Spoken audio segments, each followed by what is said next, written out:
There it is.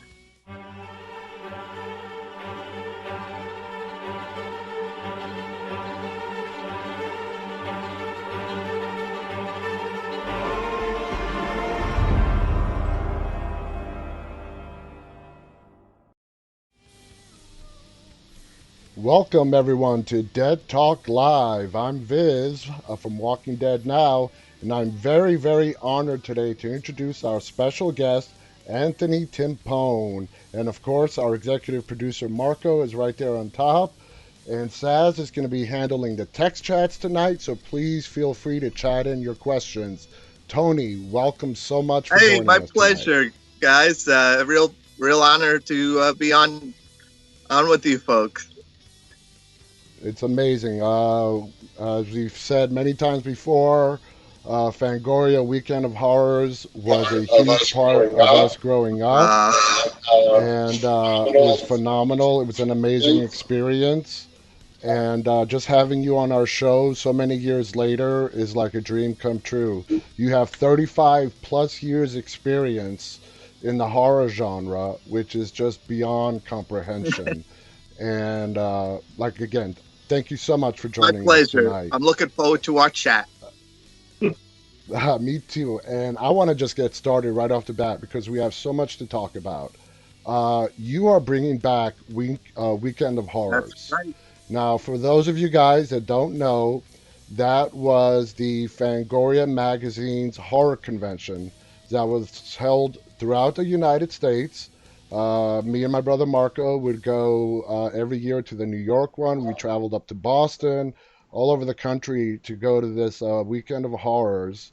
And I'm going to ask you, how did you team up with Creations to make this revival happen? Well, it's always been in the back of my head because we hadn't been doing horror conventions for about 10 years. Fangoria had some internal strife going on. There were, big business problems, and then there was a split with Creation Entertainment back in 2008, maybe 2007. So the magazine got out of the convention business basically, and I went to work for Monsterpalooza for a number of years, and Fangoria went into hibernation for a couple of years until they sold the company, and then new owners came on board, and meanwhile, Creation, they loved working with me for so many years. We started in 1986, and we worked for 25 years on these shows,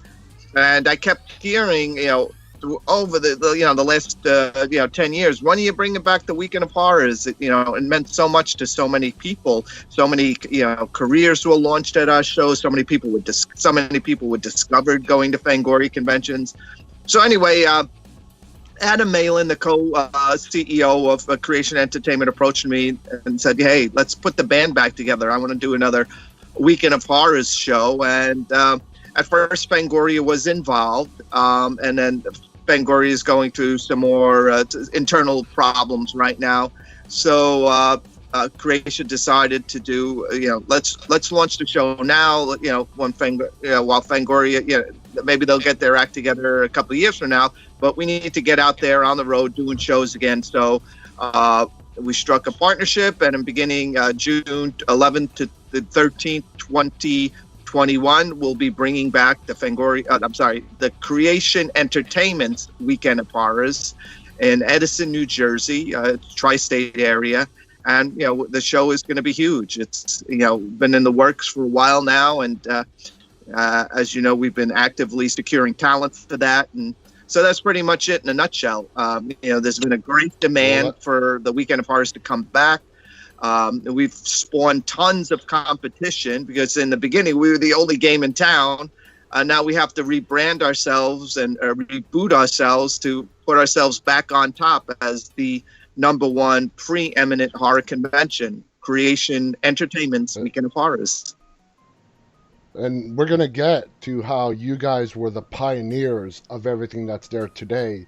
But I want to show our viewers your guest list, okay? So I'm going to bring up your guest list right now. See this on your screen. So here we go, guys. Clive Barker, the creator of Hellraiser.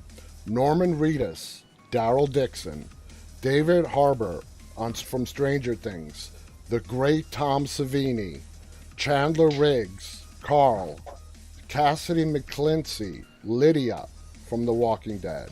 Then we have Cooper Andrews, Jerry, Pollyanna McIntosh, Jadis, Caitlin Nacon, Enid, Sean Cunningham, the director of the original Friday the 13th movie, Mick Garris, Don Mancini. Oh, and the list keeps going and going.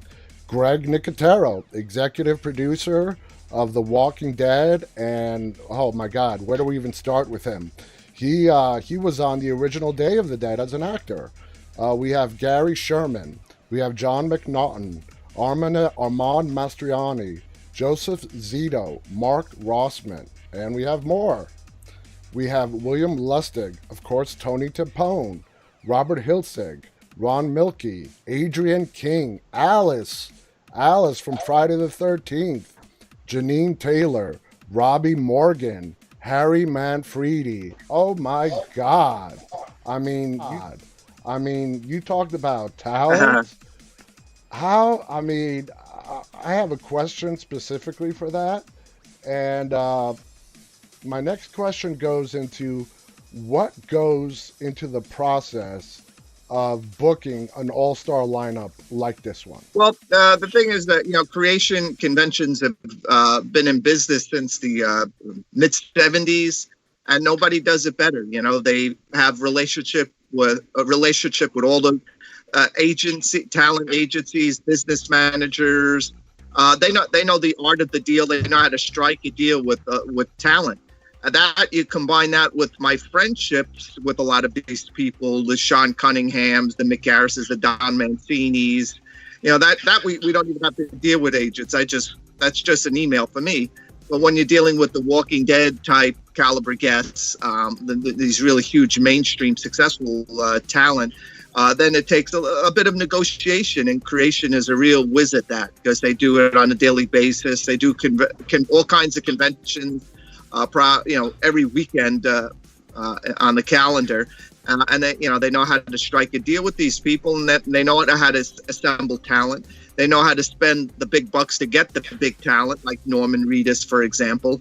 And again, and then they call me in when it comes to getting people who have a relationship with since 1985. People like Clive Barker, and, Sean Cunningham, et cetera, people that have been in the pages of Fangoria and stuff like that. People have a relationship with. So I'm able to grease the wheels and again make personal connections with these people who I've used on the circuit since 1985. And they're glad to be back, or they're glad to be doing a show for the first time in the case of some of these people. Absolutely. And I'm going to jump. I have a couple of questions, but I'm going to jump ahead here since you mentioned like Clive Barker. Now, Clive Barker was a guest going way back to the 90s and the conventions. Yep. Correct me if I'm wrong, but it really seems like you and Clive are good friends. Oh, absolutely. The summer I started at Fangoria in 1985, I can remember it like it was yesterday. I was only in the office for about a week, and the phone rings, and the guy on the phone says, "Can I speak to David Sherman?" And David Sherman was one of the book reviewers at the time, and Dave had reviewed Clive's Books of Blood. And Clive was calling up to thank Dave Sherman for his rave review. And Dave was just a freelance writer. He wasn't in the office. So we got talking, and Clive said, "Hey, I'm going to be in New York a few weeks. I'd love to meet you. I'd love to see where Fangoria happens. I'm a fan of the magazine, et cetera, et cetera." And we became friends on the spot. He showed up. He was like, he reminded me of like one of the Beatles. He's also from Liverpool. And he was so charming and so ingracious, and and from that moment on, every time he was in New York, he made a point of visiting the Fangoria offices just to chew the fat and talk about what's hot, what's not, and it was always gave us exclusives, et cetera, et cetera. And at one point, he said, "Hey, what are you working on?" I said, "Well, I'm putting together a convention for Los Angeles, and just putting the talent together for that. And he says, "Oh, I'm going to be in LA that same weekend. I'd love to come." And I said, "Of course, you're welcome." And that was like maybe 86, 87. It was before the Hellraiser. And he made his first convention appearance. Never asked for a penny, signed for hours for the fans. And, Clive was, he very rarely did, conventions. Well, there really weren't. Actually, when we started, there weren't any other horror conventions. No, there was nothing. So we had a lock on Clive, and anytime we did a convention, he was always one of our first choices, and we always loved having him. And then when he moved to the States, then it was even easier to book him, and he always made a point, especially coming to the LA shows, and the two of us would sit down on stage and have a Q&A for the fans. And anytime he had a new movie coming out, he'd be out, on the convention circuit for us, promoting the new films. It was a very exciting time. Absolutely. And I got to say, from a fan standpoint, as coming to the Weekend of Horrors, we saw so many guests. And Marko, I don't know if you agree with me on this one, but in my opinion, hands down, the most fascinating guest to listen to was Clive Barker. He had the most creative, and you know him, he's such a mild-mannered, nice man, but the way his creative mind works is so twisted. For our viewers who don't know, Clive Barker is the man who created, invented, wrote Hellraiser with Pinhead. He also did Nightbreed and so much more. And to hear this man speak and to share his thought process and how he comes up with these ideas is just absolutely fascinating. Yeah. Marko, I agree. I absolutely do. I kind of compare him to George Lucas. George Lucas created this entire world in his head that he was able to bring onto print and onto screen. And Clive Barker is the same way as well, too. Just amazing how you can kind of put these ideas together and make it work. Because sometimes a lot of writers and authors and filmmakers have the idea, but they just they can't translate it. But he translates it perfectly. So yeah, he's absolutely a force to reckon with. He's amazing. And I'm glad that he's still around. I'm glad that he's... And I want the new generation of fans to see him and see his work. And that's going to lead me to the next question, Tony. Are you a Walking Dead fan? Like, do you watch the show? Considering, yeah, I watch the show religiously, and it's just the wait for the season finale has been so painful. Yeah, but now, yes, now that this is going to be a very nothing like you've ever seen before in June when this whole happens, because everybody's going to see Norman anyway. So right then and there, it's like booking Brad Pitt to a convention, because Norman. So I just want to let you know that you're prepared for something really amazing. So just you're prepared for it. It's going to be a lot of fun. It's going to be crazy, but it's going to be great. And then Tony, I got to share a story with you. I forget the year this happened. Marko, I don't know if you remember. This was at the Boston. It had to have been like 1990. 1991? We were at the hotel. We were staying at the hotel, and we came down for breakfast. And right to the table next to us was Doug Bradley, Pinhead himself. And it was phenomenal. He was having breakfast by himself. But what a nice man. He was very nice. And we were trying not to be geeks, not to bother him and kind of, be fans. But he kind of figured out that we knew who he was. But he was very gracious. Very gracious man. Very gracious man. And correct me if I'm wrong, Tony, but Doug Bradley played Pinhead throughout each and every one of the Hellraiser movies, correct? Well, in the last couple of years, they've done some like really bargain basement, cheapy Hellraiser sequels. Yeah. So another actor played the role in two movies that barely escaped the release. And these films were only made as contractual obligations, so the rights holder could hold on to the rights, and like they were really awful. I haven't even seen them, but I know. Hellraiser without Doug Bradley to me isn't Hellraiser. and these films are done for $1.99 from what I hear, and yeah, it's pretty embarrassing by all accounts. So, yeah, moving back to the Walking Dead, Greg Nicotero. He has been in the business forever. He had a role in the original Day of the Dead. Do you know him? Oh, absolutely. I was able to capitalize on my friendship to get him to come to the show, and I had him as a guest at the New York City Horror Film Festival last November, where we gave him a Lifetime Achievement Award. And at that show, I kind of put the bug in his ear about, hey, we're going to be relaunching the Weekend of Horrors. I'd love to have you on the circuit. And he said, count me in right away. So, yeah, I've known Greg since the 1980s, and he was featured in the book I wrote on makeup effects, Men, Makeup, and Monsters. And Greg is a friend, and he's also a great speaker. He gave an hour talk at the New York City Horror Film Festival. It was so interesting because he's worked with everybody in the business: Frank Darabont, Steven Spielberg, you name it. And he's still a geek. He loves monsters. He loves horror movies. He loves talking about them. And he was very inspiring.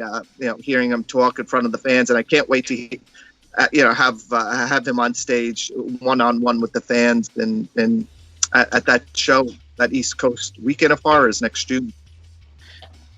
Absolutely. And I loved Eli Roth's special on AMC a couple of years ago, where you were interviewed. Rob Zombie was there. Greg Nicotero was there. And I loved how it was broken up into like 6 different parts, from slasher movies to the paranormal. And I love to hear, I heard Greg's, Nicotero's take. We heard Rob Zombie's take. We heard your take. These, all you guys are like, I don't even know what the right word is. You guys are the legends of the horror industry. You are the guys behind the scenes that make everything happen. And it was such a treat to watch that show, as well as Bravo's 100 Scariest Moments that you also appeared in as well. So besides Greg Nicotero, have you met any other of like the panel guests that are going to be on from The Walking Dead? Have you met them? The only one I've met is Norman Reedus. I met him in, I think it was 2010 maybe, and it was funny. This was before Walking Dead. I think he had done Blade 2 and Mimic around that time, but he certainly wasn't a household name. And he was friends with a producer I knew, this guy named Juan Carlos Zapata, and he just showed up with Juan to the Fangoria offices unannounced one day, and Norman had just directed a short film, an erotic horror thing, and he wanted me to see it. Yeah, popped up in the office to give me a videotape of this short he had done, and that was my first meeting with him, and we kind of hit it off, and I'm so glad I'm going to get to reunite with him after all these years, and now that he's a global superstar.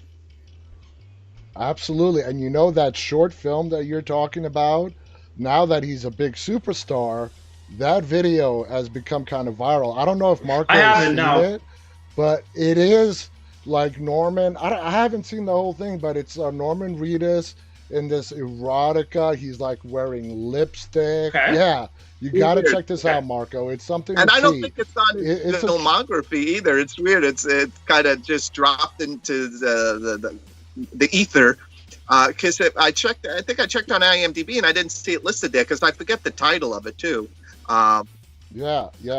But on social media, it's pretty big. People have found it and they are spreading it. Yeah, they are spreading it. Now, you mentioned Fangoria magazine is still in business. Yeah. I read in like Wikipedia that they shut their doors in 2009. So are they still open? What happened was, they did shut their doors because the management was having huge financial problems. And then the owner sold the company 2 years ago to a company in Dallas, Texas named Cinestate. And it was a film production company. And they relaunched Fangoria magazine 2 years ago. They've done 7 or 8 issues as a quarterly. The thing is as thick as a phone book now. They've assembled a great editorial team to bring the magazine back. It was really wonderful. But then in the last couple of months, they ran into some controversy, and they're actually looking for a new owner again. This is the whole cancel culture industry that we're living through now. And what happened was the film production side had hired a line producer, a freelancer, who had a real checkered background. He had some sexual misconduct allegations made against him. Nothing that happened while he was working for Fangoria. But anyway, there was a hit job done on them and on the internet and Twitter, and before long, people wanted to cancel their subscriptions and all this other crap that started going down. So the owner of Fangoria decided, hey, I'm going to have to sell the company because I can't go on with all these people banging on my doors, threatening me and wanting us to close shop just because. This individual who, on the periphery of my business, has been arrested. So, again, right now, Fangoria came back with guns blazing. The magazine never looked better, but right now it's in limbo until a new owner comes along and rescues the brand from all this controversy that's been going on. If you Google it, you'll see the whole sordid story.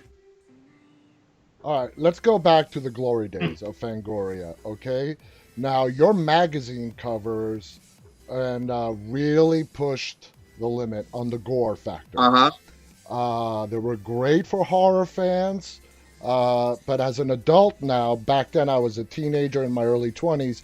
As an adult now, I got to ask you this question. You were the editor-in-chief.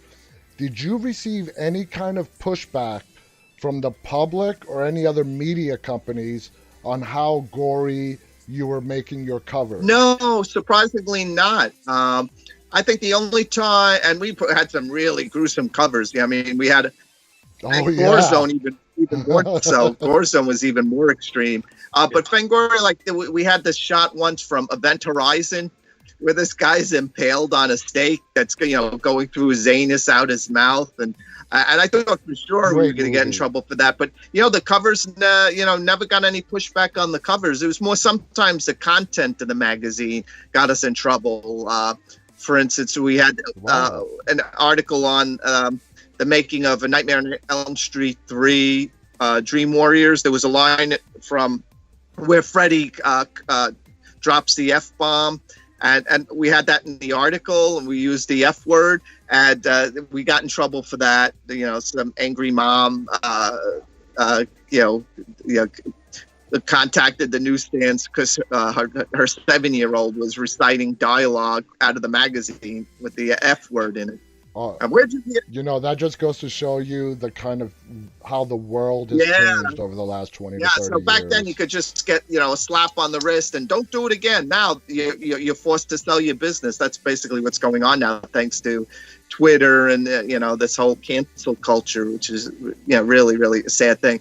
And another time we got in trouble was issue 51. There was a woman, a naked woman in an alien slime pit, and you kind of could see her nipple, so we got in trouble.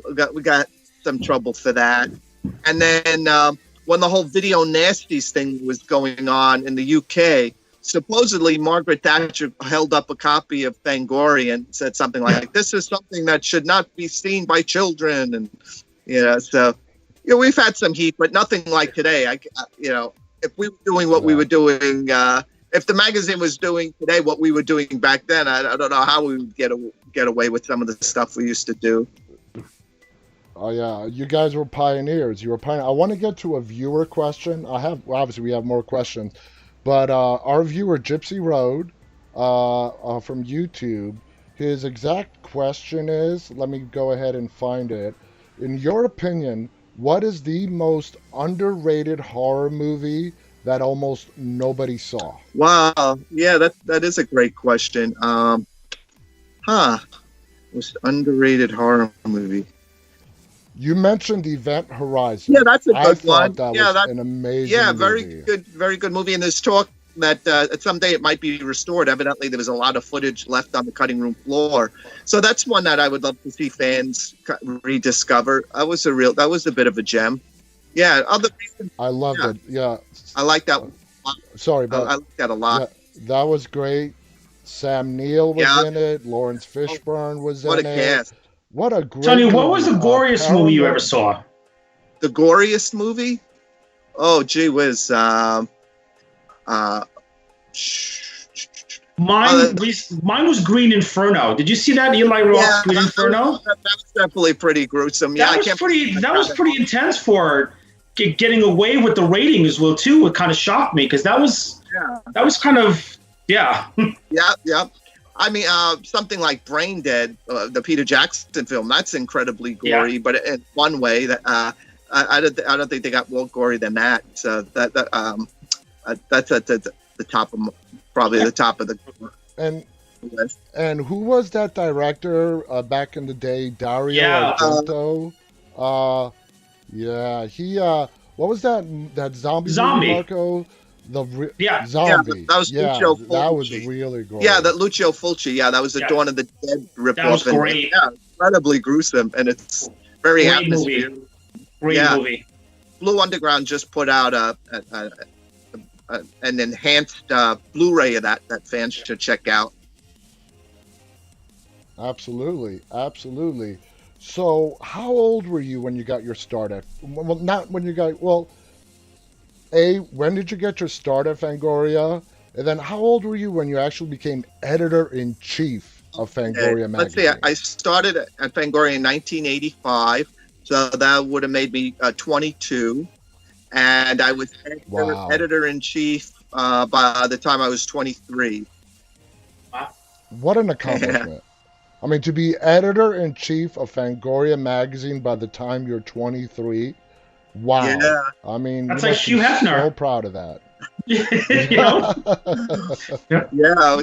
was my dream job. I never thought I would have, worked my way up the ladder so quickly. When I got hired by the company, originally I was going to be working on wrestling magazines and teen idol type magazines, and proofreading Starlog and things like that. But it just so happens, and Fangoria was always the one I really wanted to work on when I got hired. But originally I got hired because I had been, while I was still in college, freelancing for Starlog. That was the company's science fiction magazine. Mm-hmm. But my goal was always to get into Fangoria somehow. And sure enough, when I started, the then co-editor had quit. And there was only one person working on Fangoria, and he said, "Hey, this desk is empty. I can't do this all by myself. I want Tony." And I went to work on Fangoria day one when I started there. As a dream come true, and I never expected it to happen.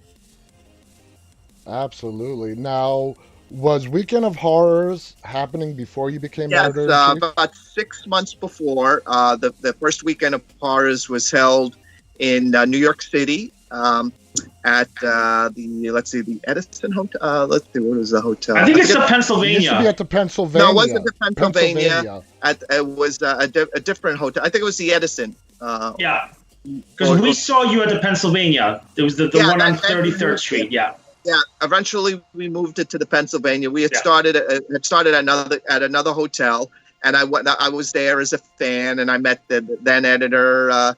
Bob Martin there, and Tom Savini, of course, was there. And then, a year or so later, when I became managing editor and then editor-in-chief, and then it just exploded. We used to do one show in New York, one in LA, and during the height in the 1980s, we were doing 5 and 6 shows a year in Boston, Detroit, Toronto, Dallas, Chicago, San Jose, Orlando.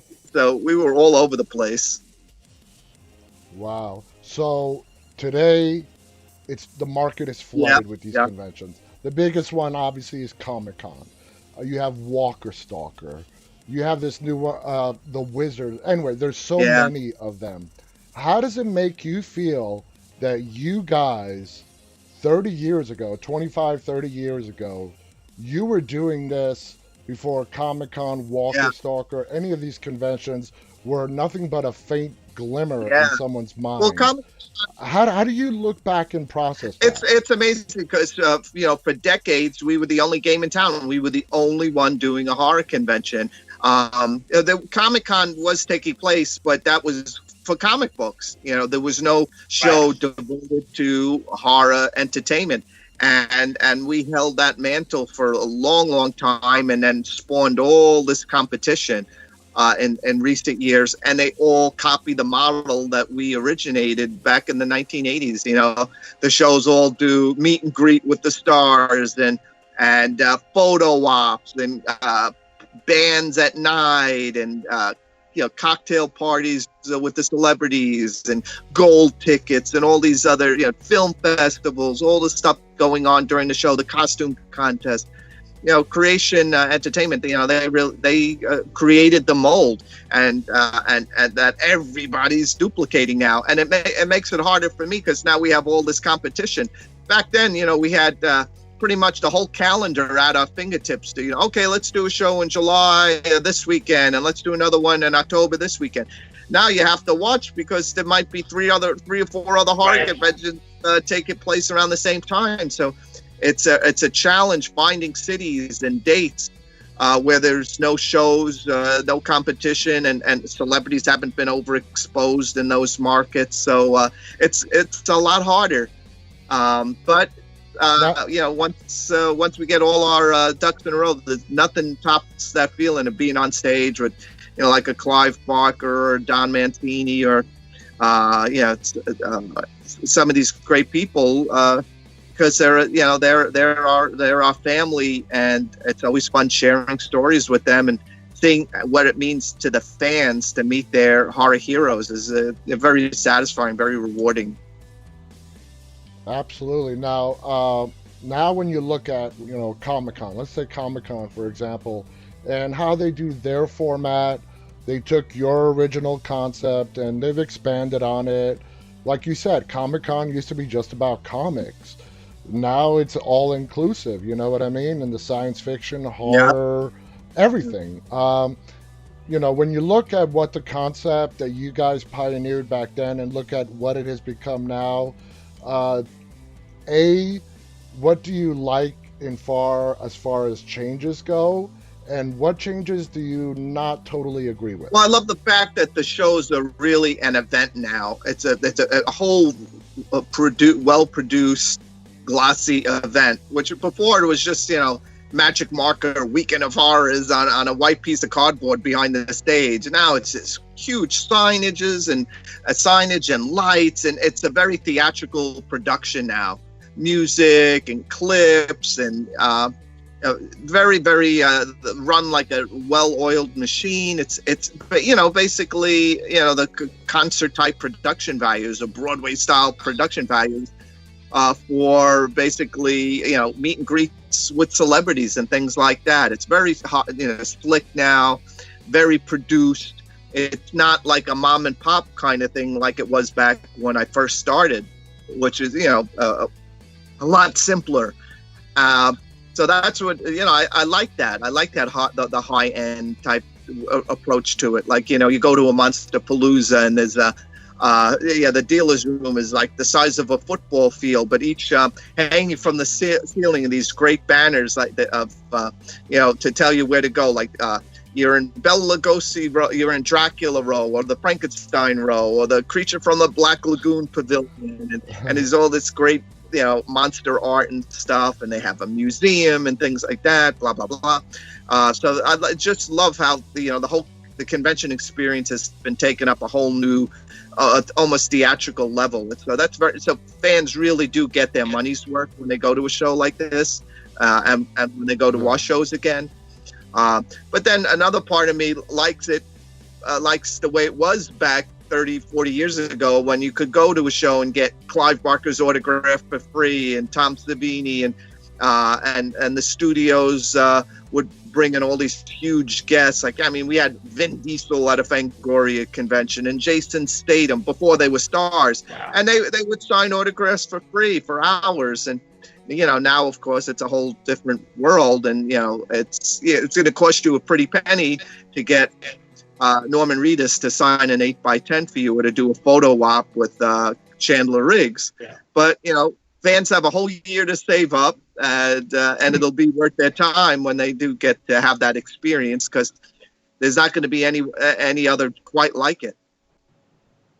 Now, going to the new Weekend of Horrors that you're putting together, was 2021 always the scheduled date, or did you guys have to push it back? Originally it was going to be December of this year, and it was going to be in Chicago, but because of coronavirus, we've had to postpone it because you're not going to be able to do live events like on this scale till, well, you know, definitely to early 21 at the earliest.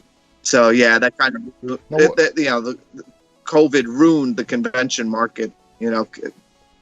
Amongst everything else, movie theaters have been closed for a while. Who knows when we're going to be able to go back and see a movie? When are we going to see Wonder Woman? Right. Yeah. And then so what is Halloween that was supposed to come out in October? You know, that's breaking my heart, because Jason Blum is not releasing a trailer until he can confirm the movie will be out this year, which I don't blame him. He's like, I don't want to tease my fans, and all of a sudden they're gonna have to wait another 6 months to see this film.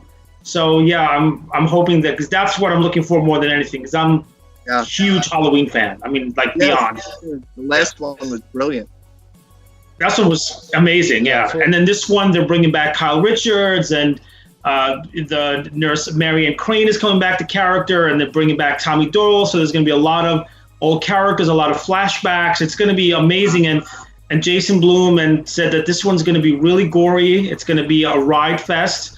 So I'm hoping we can get to see it scheduled time. That'd be really great for Halloween for it to come out. I personally doubt it, but let me ask, one of our viewers has another question, which I think I know the answer to. Is the original Michael Myers mask a mold from William Shatner? Well, it was a Halloween mask of Captain Kirk that was purchased by one of the production assistants while Halloween was, you know, in pre-production. So they took this Captain Kirk mask and they played with the hair and they cut off, I think the eyebrows. Yeah, they cut the eyes. Yeah. So yes, it was a converted Captain Kirk mask, Don Post Studios mask that was bought for, you know, a few bucks. And look how famous it's become. They painted it white, I think. Yeah, and now it's become one of the most iconic masks out there. So, you know, staying with the Halloween movies, you know, if, you know, the question we used to ask ourselves in our younger years, you know, Jason, Michael, or Freddy. For me, it's always been Michael. Michael has always been the mysterious one, the mystique. Now, sticking with the Halloween movies, there've been so many, you know, starting with the original in '78, and they've taken the storyline from here to there and so on. Is it safe to assume that the original is your favorite? Yes. 78? Me too. What did you think about the 2018 one, the one that's going on now with Jimmy Lee Curtis? I thought it was terrific. I thought they did an honorable sequel to the first film. It was you know, a scream come true. I really enjoyed it. It was suspenseful. There were great characters. You cared about what was going on. The kills were sensational. Had a lot of fan service in there. Yeah, I thought it was a real roller coaster ride. I loved it. That one, and I liked H2O as well. But that one I had to. Yeah, I love that one. That one I liked. But yeah, those are my three favorites. Sonny, I have a question for you. So, excluding the Halloween movie, because it's actually not a remake; it's a sequel. What do you consider to be one of the best remakes of a classic film that's been done in modern times, in your opinion? Oh, probably The Fly, the David Cronenberg film. That's one of them. I thought that was great. Absolutely. I like the My Bloody Valentine remake. I thought that was cool. Oh, yeah. I personally love The Thing, the way they did a prequel to The Thing. Yeah. That was great. I wasn't too crazy about the prequel, but of course I love Carpenter's version of The Thing. Of course. And he claims that's his best movie too, that he loves. Yep. The 1978 version of Invasion of the Body Snatchers is a terrific film. See, when they take the original premise and they do something different, that to me that's what really makes it a worthwhile remake. Unlike, say, something like the remake of The Omen, which was the same screenplay. They really didn't change anything. But when you take the original premise and do something completely different, that's when I like the remake. That's when I could appreciate. That's why I hated Pet Sematary. It was exactly a replica of the original. There was nothing different about it. Yeah, until the last act. Right, exactly. Last scene. Yeah. Exactly. That kind of saved the. Oh, go on. Now, John Carpenter. I'm glad you brought him up. God, I love John Carpenter. The Fog, Halloween, The Thing. He always liked to use the same actors, like Jamie Lee Curtis was in Halloween. Jamie Lee Curtis was in the original Fog. He did Escape from New York. And he always had the same style of music that he did. Do you know? Have you met John Carpenter? Many times. As a matter of fact, he's one of the first person I turned to when we decided to reboot the conventions, and we're gonna. He's not committing yet, but we're really chasing after him for that Edison, New Jersey show in June. He would be a catch. He would be a catch. Not only do we want him to perform as well. So that's something that we're after. That's something we're trying for. But Carpenter, he's I think maybe the first conventions he ever did, or the first horror convention certainly. Well, Weekend of Horrors. He did them for Vampires and Ghosts of Mars. We had him on stage, and he signed for free for hours. He was great. Wow. I mean, wow. I mean, what can you say about Carpenter and just what he's done? Now, switching over to all the guests that you've had in the years past, without revealing any names, obviously, have you found certain guests to be, let's say, more difficult, very rarely, more demanding? No, very, very, very rarely. Usually 99.9% of the time, all the celebrities have been just a dream to work with. Very, just wonderful. Everyone from Sam Raimi. That's good to hear, yeah. Yeah, William Friedkin, all these people, they were real gems. They really appreciated meeting their fans. It was the ones that give you the trouble, maybe some of the lower rung people who think they're somebody, but they're really not, Right. But, by and large, everyone has always been a real gem to work with. No one's made unreasonable demands or they've all been really. Yeah, that's great. Yeah. And we all got to remember, these are just, they're people, they're doing a job. And I was just amazed, we had Michael Cudlitz on this show. And it's because Marko, he came into Marko's hotel. They exchanged contact information. And Marko just shot him an email. And he, without any question, said, yes, I'll be on your show. We're getting Abraham. I'm just amazed. But, we forget that these are just... They're nice people. They're just doing a job, and it's amazing. Now, besides Clive Barker, who we know you're friends with, is there any other guests that you've become really close to and stayed in real close contact over the years? Well, one of my favorite people from the horror business who I was really close to was Angus Scrimm. I loved him. Yeah. He actually slept over my house a couple of times, and he was such a pleasure to work with. He would never think of charging someone for an autograph. He would give you the shirt off his back, and he'd recite poetry at our conventions. He'd memorize works by Edgar Allan Poe and recite them, and he was so good to the fans. It was just wonderful. And then Guillermo del Toro was an amazing guest. I remember the first time he did a show for me. Everybody asked for an whoever asked for an autograph. Not only did he sign for them, he would draw something for them. Wow. So the line went for hours because he was giving each fan a little piece of Guillermo del pictorial artwork to go with this signature. Things like that really stand beautiful. Out, and you wouldn't find that, say, at a Star Trek convention. But people like that always gave more than you ever expected. Okay, we have another fan question, and this is from Robert Wood on YouTube. Clive Barker made the movie Nightbreed. Robert wants to know, what is your opinion on this classic film? I love Nightbreed. I always hoped that it would spawn, what Clive really wanted to do, which was he wanted to do the Star Wars of horror movies and monster movies, and he wanted Nightbreed to be a trilogy. And I was always, a big fan of the film. I love the makeup effects. I love the story. That Danny Elfman's score was amazing. And it's a shame that, the studio interfered so much, and it took decades for Clive's vision of what he really wanted to be released. But it's a very underrated film, and I would love to see one day, a Nightbreed TV series, because that's something that's so rich. The material is so strong, and I hope we get to see that. Now, Marko, we went to see Nightbreed like the opening weekend when it came out, right?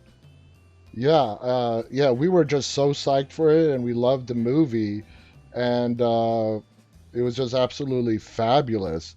So we're almost out of, we only have a few minutes left, like maybe 10 minutes left. Let's go into some Walking Dead, theories that you may or may not have. As far as this finale that we're about to get, I think we're going to get an epic Walking Dead finale. We have so many fragmented, different storylines that they left us with in episode 15. We have the whole question of Eugene, Ezekiel, and Princess and Yumiko rushing to meet Stephanie and the Commonwealth. We have, of course, Beta and the Horde surrounding the hospital and the tower. Right. We have Aaron being held up by this mysterious person at gunpoint that he recognizes. And we also have this mysterious ninja person from the trailer that we saw. Now, obviously you don't have any inside information, and just like us, we're guessing at this. From a TV show perspective, do you see The Walking Dead wrapping up these storylines in this finale we're going to get? Or do you think a lot of it is just going to spill over into season 11? I think a lot of it will spill off into season 11. Because I think they're building up Beta as a character who will be the next big bad to run for at least part of the next season. So I don't think we will see his story finalized in the finale. Wow. Yeah, I said that too. I don't think he's going to go really quick. I think Ryan Hurst made a good impression with the cast and crew, and I think they're going to keep him around for a while. Yeah, he has great presence. I've been a fan of his work since he was on Bates Motel. He's such a Sons of Anarchy. I loved him on that. Yeah. Yeah, so he's got great presence, and they might as well keep him around, and he'll make a good adversary for Negan. Right. Yeah. Absolutely. And what do you think about? You think they're going to vary from the comic books as far as what we're going to get from the Commonwealth? Possibly. They've divulged from the comics in so many major ways. The death of Carl, for example, and the disappearance of Rick and Michonne. So I could imagine them divulging from the Commonwealth. You'll probably have a little grain of it in this show, but they make no secret, the creators of the show, of wanting the series to be its own beast and not have to be beholden to what went on in the comics. So what do you think of the whole concept expanding beyond the original show, The Walking Dead, in regards to Fear the Walking Dead and the new world beyond? Do you like what they're doing with the Walking Dead universe, the whole concept? To be honest, not really. I would prefer just stay self-contained with Walking Dead. I think they're kind of spreading a little too thin. I stuck with Fear the Walking Dead for 2 seasons, and I just gave up on it. But now that they've stolen so many guests from The Walking Dead, it's probably a lot better than when it started out. So I will watch, Beyond the Walking Dead. Is that what it's World Beyond? Yeah, World At least Beyond. that's going to be self-contained, and I don't have to tune in every week for the next 11 years.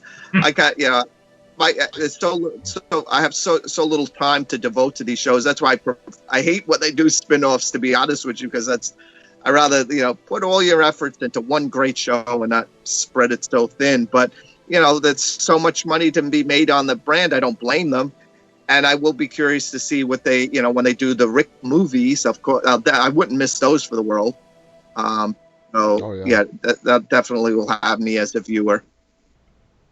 So that was going to lead me to my next question is, are you looking forward to these Rick Grimes movies, and you think they're going to live up to the hype? Oh, I think so. I'm glad the character wasn't killed off.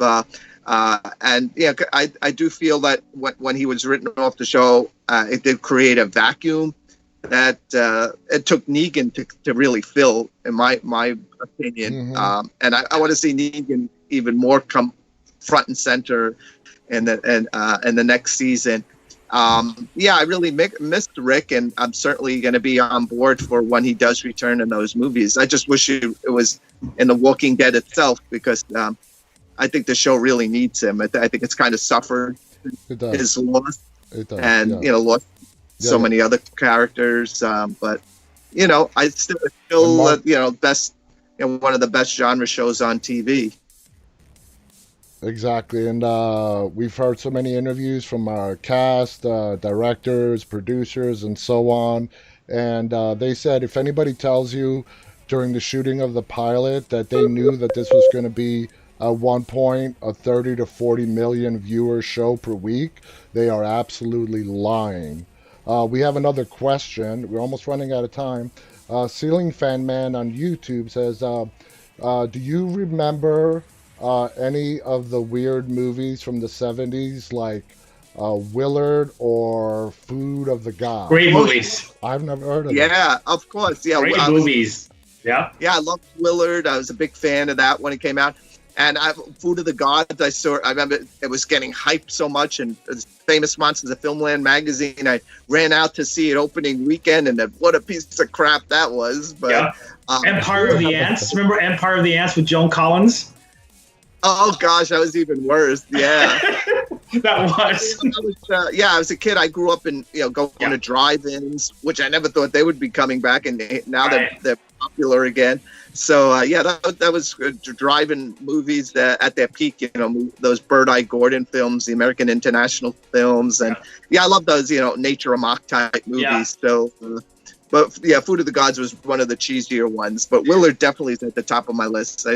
Bruce Davison was such a great actor in that, and I'd like to see him at some of our upcoming conventions, because I've had him at Monsterpalooza, and I'd love to see him doing a Weekend of Horrors, because he's a really nice man.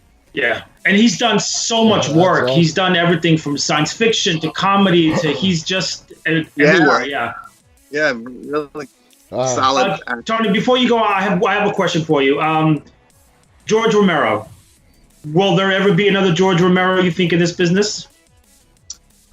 Oh, I'm sure there will be. There's a lot of directors making socially conscious horror films now that were inspired by George Romero. I think his legacy is living on in other filmmakers and shows like The Walking Dead. There would be no Walking Dead without George Romero. Without him. Yeah. Yeah. So his legacy will endure to forever.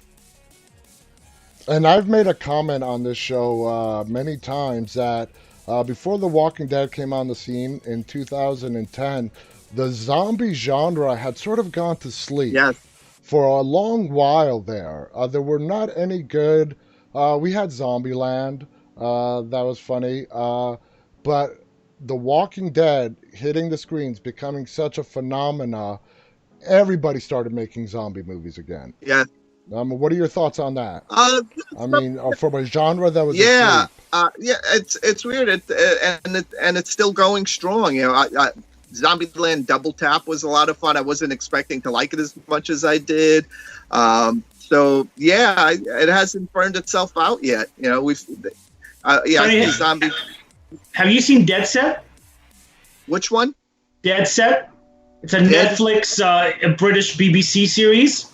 No, I haven't seen that. No. It's absolutely one of the best things you'll see. It's based upon Big Brother.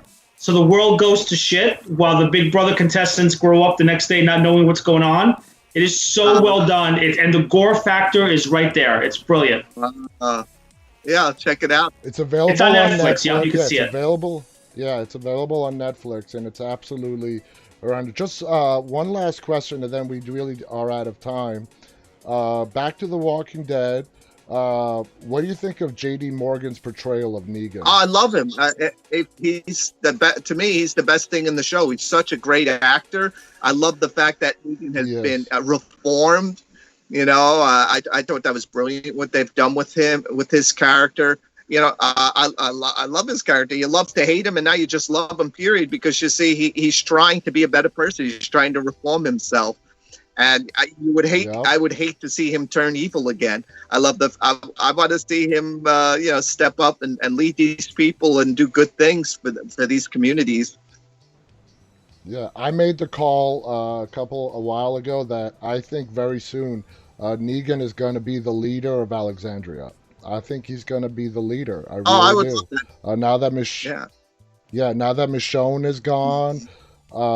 Somebody needs to step up, and I think it's going to be him. I hope so. It's going to be him. He has such presence as an actor, Jeffrey Dean Morgan, and he's such the character's such a rascal, and he's so evil, but now he's so good, you know. So I'll be there. Exactly. I'll be there, whatever road he takes. Okay, guys, we are out of time. This hour just flew by. I want to thank Anthony Timpone, guys.